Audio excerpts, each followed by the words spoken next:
video. In today's video, we'll look into a scenario in which the top 3 strongest European nations go to war with Europe.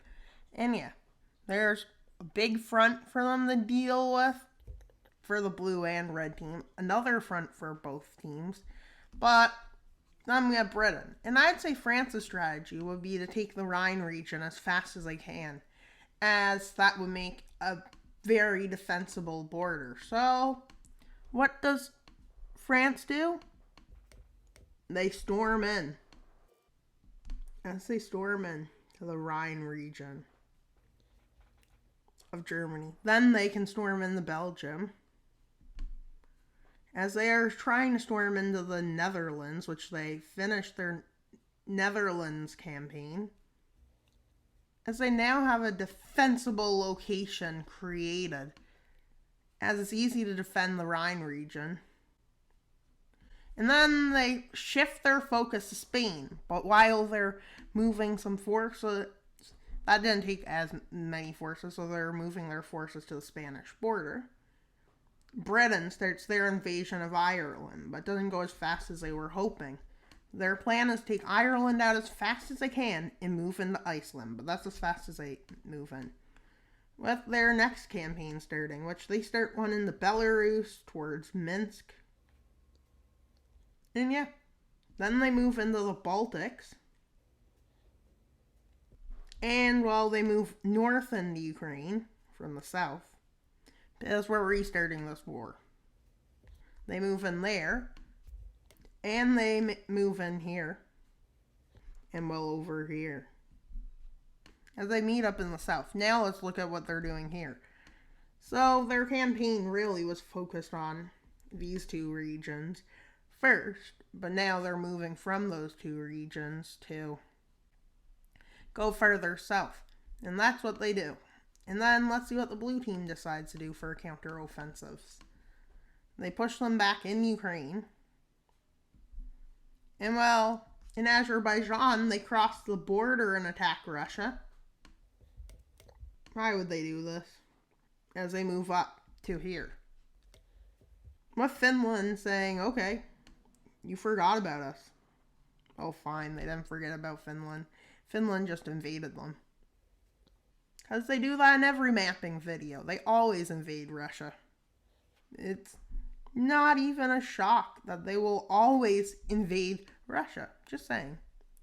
With what's their counter-offensive? Well, they just build a defensive with Spain moving forces because they know where France is attacking. And well, Ireland pushing Britain back. And let's see who goes next. Well, that would be France, guys, as they're ready for their offensive as they move into Andorra. And well, they quickly take over Catalonia, but then again, there might have been help. As France's goal is now really going well as they're moving fast into Spain. But now it's Britain's turn. Why are we doing this turn by turn? With them moving down and encircling Dublin, which they managed to take. Ireland is on the brink of collapse, but they won't collapse. Which is infuriating to Britain. With Britain sending some forces to Galicia. Why would they do that? To help France. And then let's see what Russia does. Well, Russia moves to Armenia's border and crosses it. And, well, they push further north into Ukraine and further west. Well, I'm connecting these two fronts up. With Belarus not really against Russia, so a lot of people help Russia. As Russia manages to take over much of the country, which they use to head towards Kaliningrad, which they managed to take. I'm surprised Poland hasn't struck yet. With them kicking Azeri forces back. They try to kick Finnish back too. Let's see how well that goes. Well, they managed to kick them back in this region. And they kick them back in this region. Yep, and yeah. And well, the blue team makes a counteroffensive into Belarus. As Polish forces are ready for combat, they move their forces into Russia. And well, yeah, Poland is doing a good job. But the Finnish offensive continuing as they disconnect all of these troops and making a big encirclement. How's this a big encirclement? Because, well, there's only one road in. So this basically falls. Which Russia doesn't like. But let's see what... And France pushes pretty far into Spain. French spearhead is created towards Madrid. And they take over these islands, and they move into Italy's island. And now Britain goes, and they move further into Spain. They take out Ireland as they move to the last resisting strongholds, and they start their invasion of Iceland, which Iceland has no military. Wait, so how do they win? Okay, fine, they can't. Because the tides of this war is probably already changed. With Russian forces continuing their big attack as they move into the Turkish territories, with Turkey struggling to push the Russians back. With Riga falling, and yeah, Latvia quickly falls after, and then they capture Tallinn, collapsing Estonia. And they start a campaign into Finland, which may or may have not been a bad idea, with Poland managing to hold them back a bit. The offensive in the Rhine is getting pretty bad as France starts their major campaign into Spain. Why is France getting to go again? Because, well, the blue team didn't really do much pushing them back. With British and French forces moving, I think I'm going to do the West red team and then the East red team. That's what I'm going to do. Then the blue team. With them taking Lisbon, with Spain being on the brink of capture of Madrid, Madrid falls. And what happens after that? Spain surrenders. And Russia does another campaign. And then Azerbaijan is on its own and unable to hold. Which basically means some now finally focus on Turkey in this region, but they can't get far. With them meeting up with Belarus from Ukrainian front. With Kiev on two sides, they managed to take Kiev. Somehow. Even though in real life they weren't able to. And well, a big counter-offensive is made by Poland into Latvia and some former territories, which they managed to get into Latvia, and then they cut Kaliningrad off from the rest of Russia, which Russia isn't happy about. And then while Poland's counter-offensive is going on, guys, you know what they do? Oof. And then Ukraine makes a counter-offensive, which they manage to put Russia back to their border. And then let's see what Turkey does. Oh, they make a big counter-offensive as they move into Azeri territory and re-liberate the capital of Armenia, with them moving into Nagorno-Karabakh. Don't ask me how I know that name. Fine, I do. And then Italy does a sneak attack, saying, well, France isn't ready for this as they move into French territory, along with Switzerland. Wait, what? Yep. And Germany pushes the Rhine front back, meaning France is vulnerable to attacks from Benelux. But unfortunately, this was the time France was preparing to invade here, so now France's invasion. Britain makes a landing in the Netherlands, and France and Britain meet up. And what else does Britain do, since Britain goes at the same time as France now? Well, they invade Norway. As they move down the coast, now they're headed towards Oslo as fast as they can go. Why as fast as they can go? Because it is. And they managed to take Oslo all in their turn, which is hard to believe. This feels like risk turns. Yeah. With Poland having to send forces to the Western Front. Why the Western Front? Not just focus on the Eastern Front. With Italy being kicked out, France can't invade Switzerland, so Switzerland is just avoided at all costs. But Switzerland already blew up all their bridges now that they're probably going to get invaded, which means there's no way France can logistically get in, unless they want to build a pontoon bridge.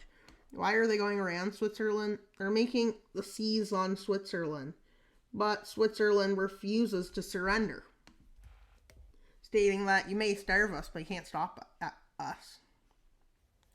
And well, that's basically what they say. With Württemberg falling too, with Baden-Württemberg falling, and some Swiss offensive went in, but that was a mistake. With Britain moving down into Denmark, now let's see what Russia does on their turn. Well, they move their offensive as they move up in the south further north than they've ever been. With Latvia being pushed back, well, so is Lithuania as their capital is taken again, but Lithuania doesn't give up.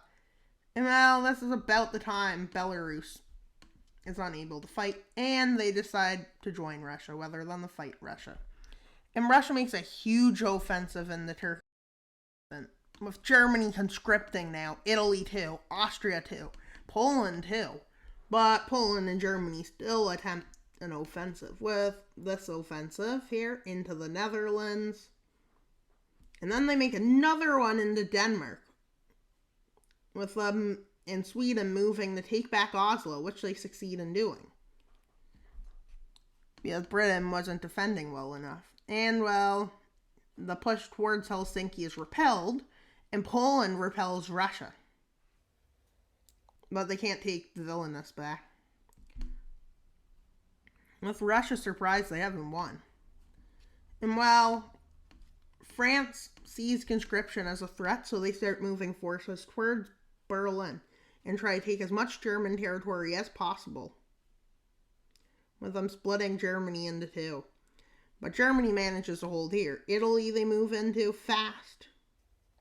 And then Austria they move into fast. And they finally get to Slovenia as they take much areas of the Alpine region, even into Hungary. But that's as far as they can get on this front, as Russia now makes an offensive, which they manage to push all the way back to here. And why are they managing to get back so far? Because they are.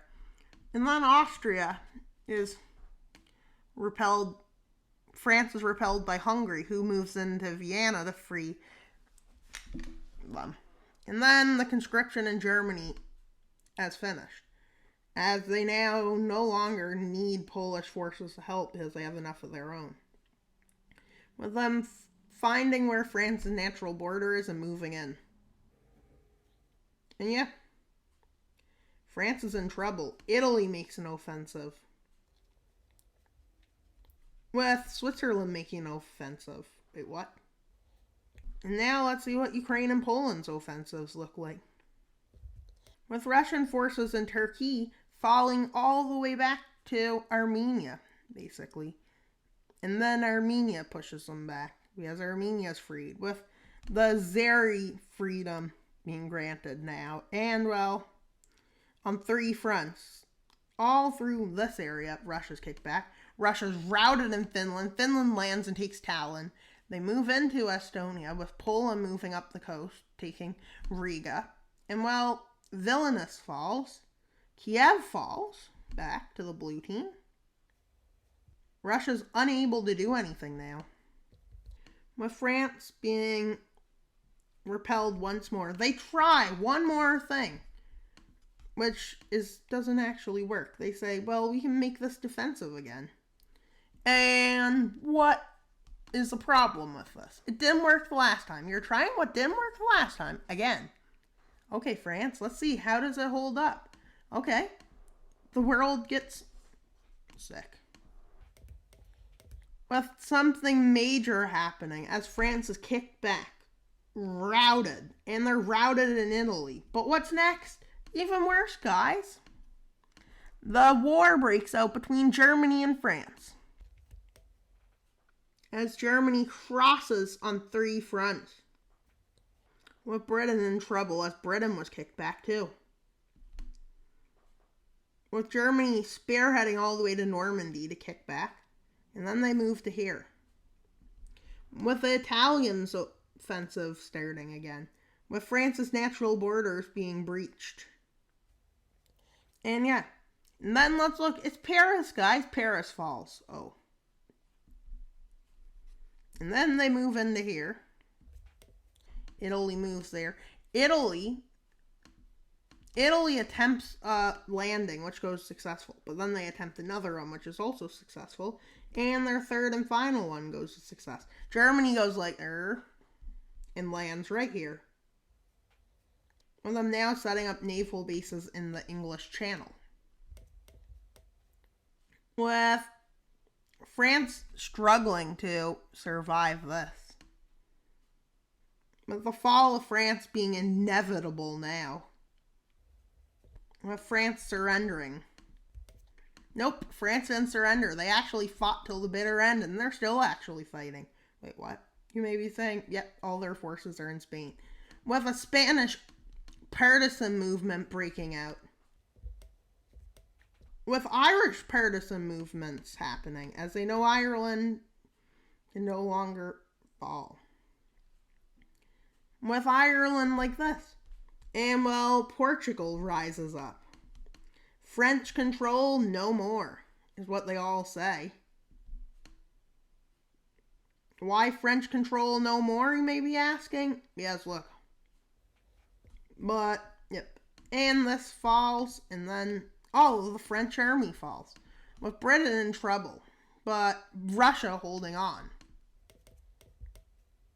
But then it's revealed somebody's actually supporting Europe, not going to point fingers. But they support everybody, with Britain having no forces there. Great idea, Britain. With Britain being invaded on 2 fronts, and then London falls. Great job, Britain. Cornwall falls. Wales leaves. Scotland leaves. Everybody just leaves Britain. And Britain's left to, with the demand of a return of Crimea being made towards Russia.